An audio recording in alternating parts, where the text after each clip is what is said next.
कि एक ऐसी सेना जिसके सामने कोई भी साम्राज्य घुटने टेक देता था, एक महान राजा जिसने म्यांमार से लेकर अफगान तक अखंड भारत का निर्माण किया था। और उसी महान राजा के बारे में, महान सम्राट के बारे में हम आज पढ़ने वाले हैं।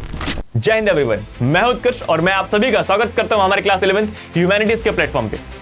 और इस सारे लेक्चर के नोट आपको डिस्क्रिप्शन में पिन में मिल जाएंगे। और आज हम बात करेंगे हमारे देश के एक महान राजा द ग्रेट अशोक के बारे में।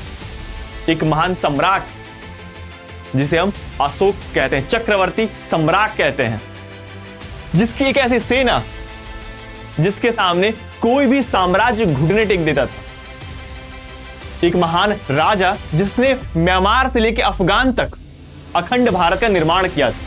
और उसी महान राजा के बारे में, महान सम्राट के बारे में हम आज पढ़ने वाले हैं और जानने वाले। सम्राट अशोक का जो सफर था इतना आसान नहीं था। सम्राट बिंदुसार के पुत्र जिनके गद्दी का सफर इनके खुद 99 भाइयों को मार के शुरू हुआ था, जिन्होंने अपने 99 भाइयों का कत्ल करके उस गद्दी पे पैर रखा था। लेकिन शुरुआती दौर में अशोक इतने चंड नहीं थे। इनके जीवन को हम 3 मुख्य भाग में बांटते हैं, जिसमें पहला भाग आता है काम अशोक। क्योंकि शुरुआती दौर में जो अशोक थे वो बहुत ही कामी थे, बहुत ही लोभी थे। उनको राजतंत्र से कोई फर्क नहीं पड़ता था। वो बहुत ही काम थे, बहुत ही लोभी थे वो।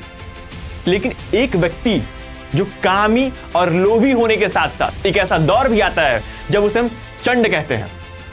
और इस चंड अशोक की शुरुआत होती है जब वो खून की नदियां बहा देते हैं। और एक खून की नदियां बह रही होती हैं एक कलिंग जैसे छोटे रियासत में। एक रियासत जो प्रेजेंट डे उड़ीसा के क्षेत्र में है। एक ऐसा रियासत जो कि बहुत ही स्वतंत्र और एकजुटता से रहता था। एक ऐसा रियासत जो अपने सुरक्षा के लिए जाना जाता था, जिसपे आसपास के कोई भी राजा विजय नहीं प्राप्त कर पाते थे। लेकिन यही बात अशोक को हजम नहीं हो पाती थी कि मेरे रहते हुए, मेरे चक्रवर्ती सम्राट बनने में ये आड़े आने वाला प्रदेश कलिंग मेरे हाथ से अछूता कैसे रह गया है, मेरे कब्जे से बाकी कैसे रह गया है। लेकिन कलिंग प्रदेश भी हार मानने वालों में से नहीं था। वो जाना ही अपने सुरक्षा और एकजुटता के लिए था। और जब बात आती है कलिंग और अशोक की, तो ये युद्ध बहुत ही भयावह होता है। एक ऐसा युद्ध जो कि 261 बीसी में कलिंग और अशोक के बीच लड़ा जाता है, जिसमें अशोक की वो क्रूरता दिखाई देती है। और वो क्रूरता करीब 1 लाख लोगों का जान ले लेती है।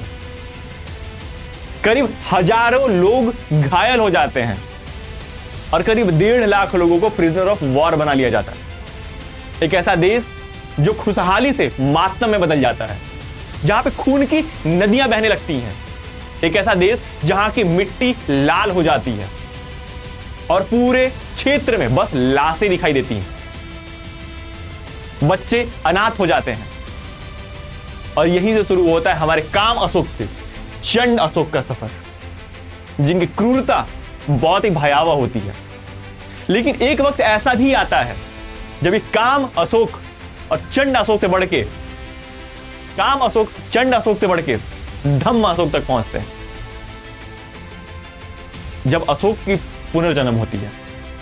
एक तरफ युद्ध का जश्न तो होता है, लेकिन दूसरी तरफ अशोक को नींद नहीं आ रही होती है। उनके मन में एक द्वेष रह जाता है, उनके मन में एक गिल्ट रह जाता है कि जो मैं कर के आया हूं वो न्यायपूर्ण तो नहीं था। अगर क्या हो जाता है, मैं उसको कब्जा नहीं करता और मैं लाखों लोगों की जान नहीं ले रहा होता। लेकिन इसके बावजूद उन्होंने लाखों लोगों का जान ले चुका था। और ये बात उन्हें सोने नहीं देती थी, उन्हें चैन से जीने तक नहीं देती थी। और यहीं से शुरू होता है अशोक का पुनर्जन्म। और वो जन्म मोक्ष की तरफ होता है। एक सम्राट जो अपने शुरुआती जीवन में कामी था, मध्य में आके वो चंड हो गया, क्रूर हो गया।